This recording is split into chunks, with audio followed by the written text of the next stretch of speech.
எல்லோருக்கும் வணக்கம் நண்பர்களே. இன்னைக்கு நம்ம மார்க்கெட்டே சரியில்லை. 6 பாயிண்ட் இன்னைக்கு இறங்கு முகமாக தான் க்ளோஸ் ஆயிருக்கு. இதில் ஒரு நண்பர் கமெண்ட் போட்டிருந்தார், ஐடிசி ஷேர் வந்து குஜிலி மஸ்து பண்ணிடுச்சிங்க. அது என்னங்க அது குஜிலி மஸ்து? நம்ம ஏகப்பட்ட விஷயத்தை கேள்விப்பட்டிருக்கோம். இப்படி இந்த குஜிலி மஸ்து என்பது நம்ம இது வரைக்கும் கேள்விப்பட்டதில்லை. அது நல்லதா கெட்டதா, ஏறுமுகமா இறங்கு முகமா என்னங்கிறதே எனக்கு தெரியல. சரி, டக்குன்னு போய் ஐடிசி ஷேர் எடுத்து பார்த்தாருன்னு இன்னைக்கு என்னப்பா அப்படி என்ன நீ குஜிலி மஸ்து பண்ணியிருக்க அப்படின்ற மாதிரி ஐடிசி ஷேர் நான் போய் எடுத்து பார்க்குறேன். ஆக்சுவலாக இந்த குஜிலி மஸ்து என்பது கும்பாவினுடைய ஒரு ரகம். அதாவது இறங்கி போச்சு, மோசமாக போச்சு, நஷ்டமாகி போச்சு அப்படின்ற மாதிரி குஜிலி மஸ்து என்பது ஒரு கும்பாவை சார்ந்த ஒரு விஷயம். ஸோ இந்த ஐடிசி இன்னைக்கு ஒரு 3% என்பது கும்பாகி 300 ரூபாய்க்கு கீழே போயிருக்கு. மேபி அந்த 300 ரூபாய்க்குன்றது ஒரு மிக முக்கியமான இடம். அந்த இடத்தையும் உடச்சிட்டு கீழே போயிருக்கான், குஜிலி மஸ்து பண்ணியிருக்கான் அடடே அப்படின்ற மாதிரி ஐடிசி ஷேர் இன்னைக்கு ஓடோடி போய் எடுத்தேன் இந்த நண்பனுடைய கமெண்ட்டுக்கு அப்புறம். ஆமாங்க, ஐடிசி குஜிலி மஸ்து பண்ணியிருக்கு. இதில் முக்கியமான சம்பவம் என்ன பார்த்தீங்கன்னா, 300 ரூபாயை விட்டு கொடுத்து விட்டு அதை தாங்கி பிடிக்க முடியாமல் இந்த ஐடிசி ஷேர் குஜிலி மஸ்து பண்ணியிருக்கக்கூடிய இந்த வேலையிலே நான் போய் இப்போ சமீபத்திய தகவல்கள் எடுத்து பார்த்துக்கிட்டு இருந்தேன்.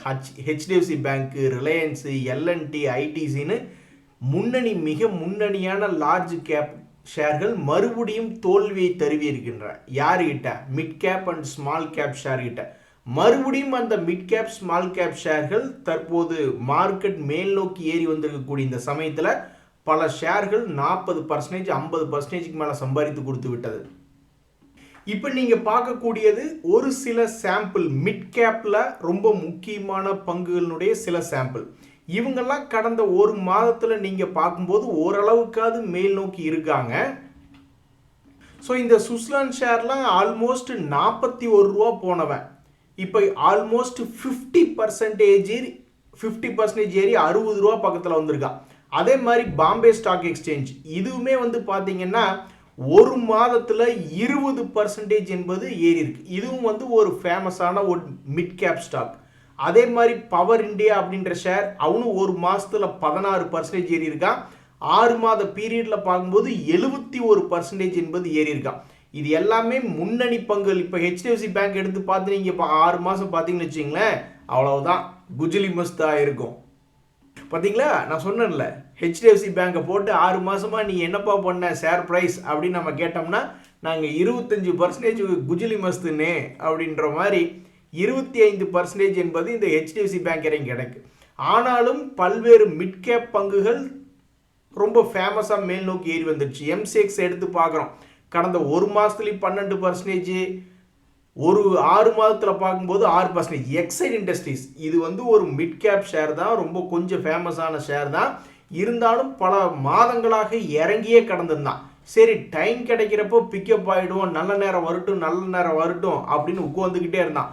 கடைசியில் 5 நாளில் வந்து 14% ஏறி இருக்கான். ஒரு மாத பீரியடில் பார்க்கும்போதும் 11% ஏறி இருக்கு. கடந்த 6 மாத பீரியடில் பார்க்கும்பொழுது 7% வந்து ஹெச்டிஎஃப்சி பேங்க் வச்சிருக்கிறவங்களுக்கு இது பரவாயில்ல தானே அப்படின்ற மாதிரி ஆயிடுச்சு. ஸோ மறுபடியும் லார்ஜ் கேப் பங்குகளை மிட் கேப் பங்குகள் வீழ்ச்சி அடைந்து விட்டன, அதாவது வெற்றி கொண்டு விட்டன. இன்னொரு 3 ஷேர்கள் பாருங்க. செயில் அப்படின்ற ஷேர் அதுவுமே கடந்த ஒரு மாதத்தில் பார்த்தீங்கன்னா 12% ஏறி இருக்கான். நேஷனல் அலுமினியம் இதுவும் புகழ்பெற்ற ஒரு மிட் கேப் ஷேர் தான். அவன் வந்து ஒரு மாதத்தில் பெருசாக ஏறவில்லை, ஆனால் 6 மாதத்தில் பார்க்கும்போது 65%. வேற ஏதாவது ஒரு பெரிய லார்ஜ் கேப் ரிலையன்ஸ் ஷேர் இவன் முன்னாடி வந்து நிற்க முடியுமா? இந்த ரிலையன்ஸ், ஹெச்டிஎஃப்சி பேங்க்லாம் ஏறினா தான் நிஃப்டியே ஏறும். ஆனால் இந்த பசங்க என்ன பண்ணி வச்சிருக்காங்க, ஒரு மாதத்தில் 1% கும்பா, 6 மாதத்தில் பார்க்கும்போது 13% கும்பா, ரிலையன்ஸ் கும்பா. ஸோ இப்படி இருக்கக்கூடிய இந்த நேரத்தில் கடைசியாக இன்னொரு ஷேர் ஜேஎஸ்டபிள்யூ எனர்ஜி, அதுவுமே பாருங்க கேப் கிடைக்கிறப்போலாம் இன்னைக்கு ஒரு 5% மேல் நோக்கி ஓடி வந்து விட்டது. 5 நாட்களில் பார்க்கும்போது 11% எழுச்சி.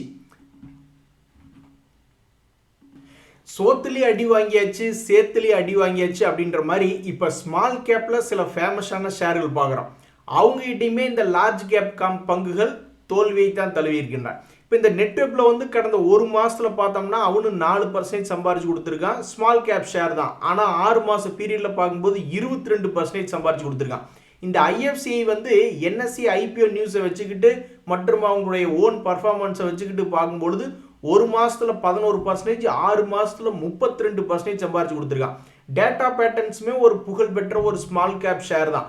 அவனும் வந்து ஒரு மாசத்துல 4%, 6 மாசத்துல 40% சம்பாரிச்சு கொடுத்துருக்கானுங்க. பந்தன் பேங்க் அதுலேயும் தற்போது செய்திகள் போய்கிட்டு இருந்தது. அந்த சூழ்நிலையில் 6 மாசத்துல இவன் 37% என்பது சமீபத்தில் சம்பாரிச்சு கொடுத்துருக்கு. ஒரு மாத பீரியட்ல பார்த்தாலும் 13%. ஜிஎம்டிசி அப்படின்ற ஷேர் ஒரு புகழ்பெற்ற ஷேர் தான். இது போன வருஷத்துலேருந்தே ஒரு ஃபேமஸான ஸ்மால் கேப் தான். ஏன்னா அந்த ரேர் எர்த் மினரல் சம்பந்தப்பட்ட தகவல்கள்னால 6 மாசத்துல 26% சம்பாரிச்சு கொடுத்துருக்கான். ஒரு மாசத்துல ஒன்றும் பெருசாக சம்பாரிச்சு கொடுக்கல. பட் 6 months பீரியட், அதாவது ஸ்மால் கேப் ஷேர்ஸ்னா எல்லாமே ஜெயிச்சிடலாம். பட் ஃபேமஸான ஸ்மால் கேப் இப்படி சம்பாரிச்சு கொடுத்துருக்கான். இப்போ ஒரு உதாரணத்துக்கு சிடிஎஸ்ல ஒரு ஃபேமஸான ஸ்மால் கேப் ஷேர் தான். அது 6 மாசத்துல பார்த்தீங்கன்னா ஒரு 23% வந்து லாஸ் தான் பண்ணியிருக்கு. அதே மாதிரி பிஜிஎல்ன்றது ஒரு ஃபேமஸான ஸ்மால் கேப் ஷேர் தான். அதுவுமே லாஸ்ட் 6 monthsல ஒரு 18%. எல்லா ஸ்மால் கேப்புமே லார்ஜ் கேப்பை விட்டு ஜெயிச்சு வரல. பட் லார்ஜ் கேப்னு எடுத்துட்டா இவங்கெல்லாம் தான் முன்னணி. ஐடிசி, ஹெச்டிஎஃப்சி பேங்க்கு, ரிலையன்ஸ் இவங்கெல்லாம் தான் முன்னணி. ஆனால் அவங்க வந்து ஸ்மால் கேப்லேயோ அல்லது மிட் கேப்லேயோ முன்னணியாக இருக்கக்கூடிய ஷேர்களை விட பர்ஃபார்மன்ஸ் சரியாக பண்ணல ஷேர் ப்ரைஸை பொறுத்த வரைக்கும் அப்படின்றது ரொம்பவுமே மனசுக்கு சோகமான விஷயம்தான். எஸ், ஆமாம், இந்த நண்பர் சொல்கிற மாதிரி இந்த ஐடிசி ஷேர் குஜிலி மஸ்து பண்ணிருச்சு. இதன் கூடவே மற்ற பங்குகள், பெரிய பெரிய லார்ஜ் கேப் பங்குகள்லாம் எடுத்து பார்த்தோம், எல்லாமே குஜிலி மஸ்து தான் பண்ணி வச்சுருக்காங்க. ஸ்மால் கேப் அண்ட் மிட் கேப்புகள் பல்வேறு ஷேர்கள் இப்போ 30-40% கடந்த ஒரு மாதம் 3 மாதத்தில் சம்பாரிச்சு கொடுத்துருக்காங்க அப்படின்றது ஒரு நல்ல தகவல். ஸ்மால் கேப் மிட் கேப்பில் பணம் போட்டவங்க இதனால் எனக்கு தெரிஞ்சு கண்டிப்பாக பல பேர் பயங்கரமான லாபத்துக்கு வந்திருப்பாங்க. அதுலேயும் குறிப்பாக மியூச்சுவல் ஃபண்டில் பணம் போட்டவங்கலாம் இப்போ மறுபடியும் பெரிய லாபத்துக்கு வந்திருப்பாங்க அப்படின்றதான் இதை குறிக்குது. நண்பர்களே, இப்போ நம்ம ஜேபி பவர்னுடைய நியூஸ் தான் நம்ம இப்போ பார்க்க போகிறோம். இந்த ஜேபி பவர் ஷேர் சமீபத்தில் 26 ரூபாயிலிருந்து சரிவடைஞ்சு 12 ரூபாய்ன்னு வந்திருந்தது. அந்த மார்ச் மாத சமயத்தில் பல்வேறு பவர் கம்பெனிகளுக்கு நியூஸ் இருந்தது. சமயத்தில் ஸ்மார்ட் மணி கான்செப்டுக்காரங்க ஜெயிப்பாங்களா இல்லையா, அடுத்த ஒரு 2 மாதம் கழித்து பார்க்கும்பொழுது இந்த சப்போர்ட் ரேஞ்சிலிருந்து மேலே வருமா அல்லது கீழே வந்து விழுகுமா அப்படின்னு பல பேர் பார்த்து கொண்டிருந்த நேரத்தில் கரெக்டாக அந்த ஸ்மார்ட் மணி கான்செப்ட் 14 ரூபாய் ரேஞ்சிலிருந்து இன்றைய தேதியில் அந்த விலையை எடுத்து பார்க்கும்பொழுது 23 ரூபாய் அப்படின்னு தன்னுடைய பழைய உச்சத்தை கொண்டு வந்து வச்சுருக்கான். ஸோ ஒரே நியூஸை வச்சுக்கிட்டு அந்த அதானி குரூப் வந்து இதனை கைப்பற்றாங்க அப்படின்ற ஒரே ஒரு தகவலை வச்சுக்கிட்டு கடந்த 1.5 வருஷத்தில் நல்ல அருமையான ஒரே இடம், அந்த ஒரே இடம் எதுனா 14 ரூபா. 14 ரூபாயிலிருந்து 24 ரூபாய்க்கும், மறுபடி 14 ரூபாய்க்கும், மறுபடி 24 ரூபாய்க்கும், மறுபடி 14 ரூபாய்க்கும், மறுபடி 24 ரூபாய்க்குன்னு 3 ரவுண்டு போயிட்டு வந்துட்டான். நண்பர்களே, இந்த மாதிரி ஒரு 6 மாதத்துக்கு ஒரு ஷேர் ஒருத்தர்னால கரெக்டாக ஒரு லோ லெவலில் பிடிச்சி ஒரு ஹை லெவலில் கொடுக்க முடிஞ்சால் கூட அந்த மொத்த பர்சன்டேஜ் ஆஃப் வாலட்டிலிட்டி எவ்வளவு அப்படின்னு பார்த்தீங்கன்னா, இப்போ கூட போன வருஷம் 2025 இதே மே டு ஜூலை சமயத்தில் பார்த்தீங்கன்னா 100% ஏறி இருக்கு. அப்புறம் 12 to 24னா 100 தானே. ஸோ அதில் பாதி பக்கம் ஒரு பிடிச்சா கூட அது ஒரு 65% அப்படின்ற மாதிரி கணக்காது. ஸோ நம்ம ஸ்டாக் மார்க்கெட்டில் கரெக்டாக ஒரு நியூஸ் இருக்கக்கூடிய ஸ்டாக்குகளை ஸ்மார்ட் மணி கான்செப்டில் பிடிச்சா கூட பல்வேறு பங்குகள் இவ்வளோ பெரிய பொட்டன்ஷியல் அப்படின்னு வச்சுருக்காங்க. ஆனால் அதுக்குன்னு உடனே எல்லாரும் வந்து இந்த ஸ்மார்ட் மணி கான்செப்டில் ஜெயிச்சிட முடியாது. ஏன்னு கேட்டிங்கன்னா 10 ஷேர் இப்படி லோனில் நம்ம பார்க்குறோம்னா ஏதாவது ஒருத்தனோ அல்லது 2 பேராக தான் இப்படி டக்குன்னு மேல் நோக்கி வருவான். மற்றவனெல்லாம் ஒரு 4-5 மாதமோ அல்லது 2-3 வருஷமோ வேறு ஏதாவது ஒரு வேலையை பண்ணிவிட்டு அப்புறமா இது மேலே வருவான் அல்லது கீழே விழுந்துருவான். ஒரு உதாரணத்துக்கு இந்த அதானி டோட்டல் கேஸ் ஏடிஜிஎல் இன்னைக்கு ஓரளவுக்கு நல்லா மேல் நோக்கி ஏறி வந்துட்டான். சமீபத்தில் 400 ரூபாய் ரேஞ்சிலிருந்து இப்போ 800 ரூபாய் பெருசாக ஏறி சம்பாரிச்சு கொடுக்கறது இந்த அதானி குரூப் தான். பெருசாக கீழே விழுந்தது அதானி குரூப் தான். எப்படி இன்னைக்கு கூட ஒரு நியூஸ் பார்த்துக்கிட்டு இருந்தோம், வெறும் ஒரே 1% ஷேர் மார்க்கெட்டில் இருக்கக்கூடிய பங்குகள் தான் உலக பங்கு சந்தைகளை ஏற்றிருக்கு அப்படின்ற மாதிரி நம்ம மார்க்கெட்டில் இந்த அதானி குரூப் ஷேர் தான் உருப்படியாக மேல் நோக்கி ஏறிக்கிட்டு இருந்தான். நம்மளுக்கு பெருமைக்கு சொல்லிக்கிற மாதிரி இருந்தது, அதானி குரூப் ஷேர்ஸ் எல்லாம் ஏறிக்கிட்டு இருக்கு தெரியுமா அப்படின்னு உலகம் முழுதாக பேசிக்கிட்டு இருந்தோம். அப்புறம் கும்பாப்பாடி விட்டாங்க. மறுபடியும் தற்போது பெருசாக ஏறியது பெருசாக இறங்கியது அப்படின்ற பெயரை இந்த அதானி குரூப் தான் தற்போதைக்கு தக்க வச்சுக்கிருக்கு. ஆனாலும் இந்த அதானி குரூப்பும் இந்த ஸ்மார்ட் மணி கான்செப்டில் எத்தனையோ பேர்த்த வந்து சீரழிச்சிருக்கும். எப்படின்னு பார்த்தீங்கன்னா, இதுக்கு முன்னாடி இதே மாதிரி தான் என்ன பண்ணியிருந்தா, ஒரு குறிப்பிட்ட லோலிருந்து மேல் நோக்கி ஏறினது. மறுபடியும் இங்கே வரையில் நிறையா ஸ்மார்ட் மணி கான்செப்டுக்காரங்க எடுத்திருப்பாங்க. ஏன்னா ஒரு முறை அந்த அதே லோன்லேருந்து சம்பாரித்து கொடுத்ததுனால மறுபடியும் இங்கே எடுத்திருப்பாங்க. அப்படி இப்படின்னு ஒரு முறை சம்பாரிச்சிருந்துருப்பாங்க. மறுபடியும் அதே 500 ரூபாய் ரேஞ்சில் எடுத்துட்டு பாவம் சிக்கிட்டு சீக்கி அடிச்சுக்கிட்டு இருந்திருப்பாங்க. ஏன் அப்படின்னா, அந்த சேம் லோ அந்த 550 ரூபாயிலிருந்து அப்புறம் 3வது முறையாக பிக்கப் ஆகலை, அப்படியே கீழே போய்கிட்டே இருந்தது. கடவுளாக பார்த்து அந்த ஈரான் அமெரிக்கா வார்னுடைய தகவல்களை வர வச்சுது. அதே மாதிரி கோர்ட்டில் இவங்களுக்கு கேஸ் எல்லாம் சாதகமாக போகுது அப்படின்ற தகவல்லாம் மார்க்கெட்டுக்குள்ளே பரவி இருந்திருக்கு. அதை வச்சுக்கிட்டு மறுபடியும் அந்த 480 ரூபா ரேஞ்சிலிருந்து தன்னுடைய பழைய லோவுக்கு உள்வாங்கி மறுபடியும் இப்போ இந்த ஷேர் வந்து 808 ரூபா இருக்குது. ஸோ லோ ப்ரைஸில் இருக்கக்கூடிய ஸ்டாக்குகள், பல்வேறு ஸ்டாக்குகள் நீங்கள் கண்டறிஞ்சாலும் அது எப்போ மேலே வரும் அப்படின்றது யாருக்கும் தெரியாது. ஸோ இப்போ கீழே லோ ப்ரைஸில் இருக்கக்கூடிய சில பங்குகள் அப்படின்றது இப்போ இந்த வீடியோவில் நம்ம பார்க்க போகிறோம். முதலாவதாக ஷேர் இந்த அஸ்ட்ரால் லிமிடெட் அப்படின்ற ஷேர். இந்த ஷேருமே சாதாரண ஆள் கிடையாது. அவனுடைய வாழ்க்கையில் ரொம்பவுமே வாலட்டிலிட்டியான ஒரு ஷேராக தான் இருந்திருக்கு. 2025 பெருசாக பர்ஃபார்மன்ஸ் என்பது காட்டல. இப்போ 2026 வேணால் என்ன பண்ணியிருக்கான் அப்படின்னு பார்த்தீங்கன்னா, ஆல்மோஸ்ட் ஒரு 1300 ரூபா ரேஞ்சிலிருந்து ஒரு முறை 30% ஏறி இருக்கான். இந்த 2026லிங்க மொத்தமே 5 மாதம் தான் இந்த வருஷத்தில் நடந்து முடிஞ்சிருக்கு. அதில் வந்து ஜனவரி டு மார்ச் ஒரு ரவுண்டு போயிட்டு வந்துட்டான். எத்தனை பர்சன்டேஜுக்கு? 30%. இப்போ மறுபடியும் இந்த ஷேர் சமீபத்தில் ஒரு குறிப்பிட்ட லோ அப்படின்ற மாதிரி வந்து விழுந்திருக்கு. அங்கிருந்து லேசாக மேலே வந்து கொண்டு இருக்கக்கூடிய ஷேர் தன்னுடைய பழைய பாதையை போய் பூர்த்தி அடையணும் அப்படின்னாவே கிட்டத்தட்ட 10% ஏற வேண்டியது என்பது இருக்குது. இப்போ சமீபத்தில் இந்த வருஷத்தில் வந்த ஹை, ஒருவேளை அவன் 2024 அவன் என்ன ஹை இருந்தானோ அந்த ஹையெல்லாம் போய் பிடிக்கணும்னா அதுக்கு 2400 ரூபா போகணும் இப்போ இருக்கக்கூடிய ரேட்டிலிருந்து.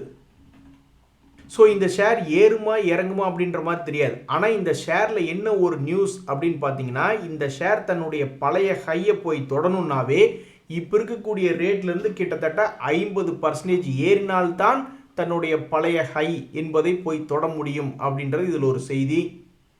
அதை போலவே இந்த சுப்ரீம் இண்டஸ்ட்ரீஸ் அப்படின்ற ஷேருமே ஒரு ஃபேமஸான ஷேர் தான். சமீபத்தில் இந்த ஷேர் வந்து 2026 ஒரே ஒரு ரவுண்டு தான் போயிட்டு வந்திருக்கான். எத்தனையோ பேர் 2 ரவுண்டு போயிட்டு வந்துட்டாங்க, 3 ரவுண்டு. டைட்டன் ஷேர்லாம் அபாரமான ஒரு மூவ்மெண்ட். என்னையா நீ பாட்டு ஒரு ரவுண்டு எத்தனை ரவுண்டியா நீ அடிப்ப அப்படின்ற மாதிரி டைட்டன் அப்படி போய் கொண்டிருக்கக்கூடிய நேரத்தில் இந்த சுப்ரீம் இண்டஸ்ட்ரீஸ் அப்படின்ற ஷேர் ஒரே ஒரு ரவுண்டு தான் இது வரைக்கும் போயிருக்கு. இப்படி போயிருக்கு. இந்த சமயத்தில் மறுபடியும் இன்னொரு ரவுண்டு இந்த வருஷத்தில் போகுமா, தன்னுடைய பழைய 2026 ஹையை வந்து தொடுமா அல்லது 2025 ஹையை தொடுமா அப்படின்றதெல்லாம் யாருக்கும் தெரியாது. பட் இன்றைய தேதியில் ஒரு ரவுண்டு போயிட்டு வந்துட்டு அவன் எங்கே தன்னுடைய ரவுண்டு ஆரம்பித்தானோ அதே விலையில் வந்து விழுந்திருக்கக்கூடிய ஒரு ஷேராக இந்த சுப்ரீம் இண்டஸ்ட்ரீஸ் அப்படின்ற ஷேர் இருக்குது. இனி அடுத்தடுத்த நிலைகளில் இது மேலே வந்தாலோ அல்லது கீழே வந்தாலோ தான் நம்மளுக்கு இது என்னாச்சு அப்படின்றது தெரிய வரும். பட் இன்றைய தேதியில் இந்த சுப்ரீம் இண்டஸ்ட்ரீஸ் அப்படின்ற ஷேர் ஆல்மோஸ்ட் ஒரு 3 months லோ அப்படின்ற ப்ரைஸில் வந்து கீழே விழுந்திருக்கு. இனி இவன் வாழ்க்கையில் மொமெண்டம் பிக்கப் ஆகுதா அல்லது நம்ம நண்பர் சொல்கிற மாதிரி குஜிலி மஸ்து பண்ணுதா அப்படின்றது பொறுத்து இருந்து தான் பார்க்கணும். நண்பர்களை, கடைசியாக 2 மிகப்பெரிய ஒரு ஷேர்கள், அதாவது இந்த ஸ்டேட் பேங்க் ஆஃப் இந்தியா அப்படின்ற ஷேருமே தற்போது ஒரு 1 month லோ அப்படின்ற மாதிரி அவங்க வந்து ட்ரேட் ஆகிட்டு இருக்காங்க. கரெக்டாக 200 days மூவிங் ஆவரேஜில். இவன் பிக்கப் ஆகிறானா இல்லையா அப்படின்றது பொறுத்து இருந்து பார்க்கணும். அதே மாதிரி இந்த எம்ஆர்பிஎல் அப்படின்ற ஷேருமே இவனும் ஒரு ரவுண்டு தான் போயிருக்கான். ஒரு ரவுண்ட்னாலும் ஒரு ரவுண்டு மிகப்பெரிய ஒரு ரவுண்டு 140 to 240 210 வரைக்கும் போயிட்டு தற்போது அவன் எங்கே ஒரு ஏற்றம் என்பதை ஆரம்பித்தானோ அதே இடத்துல கீழே வந்து விழுந்திருக்கான். மறுபடியும் இவனுடைய வாழ்க்கையிலும் ஏதாவது பிக்கப் ஆகுமா இல்லையா அப்படின்றது பொறுத்திருந்தான் பார்க்கணும். ஸோ இறங்கி கிடக்கக்கூடிய 1 month லோ 6 month லோ அப்படின்ற நியூஸ்களில் இருக்கக்கூடிய செய்திகளில் இந்த எம்ஆர்பிஎல் அப்படின்ற ஷேருமே இருக்குது. சரிங்க நண்பர்களே, எப்படியோ ஐடிசி ஷேர் இன்னைக்கு குஜிலி மஸ்து பண்ணிடுச்சு. இன்றைய தகவல் அனைத்து உங்களுக்கு உதயம் எனக்கு மகிழ்ச்சி தான். நாளை விடுமுறை, அதனால் நாளை நாம் இரவு சந்திப்போம். நன்றி, வணக்கம்.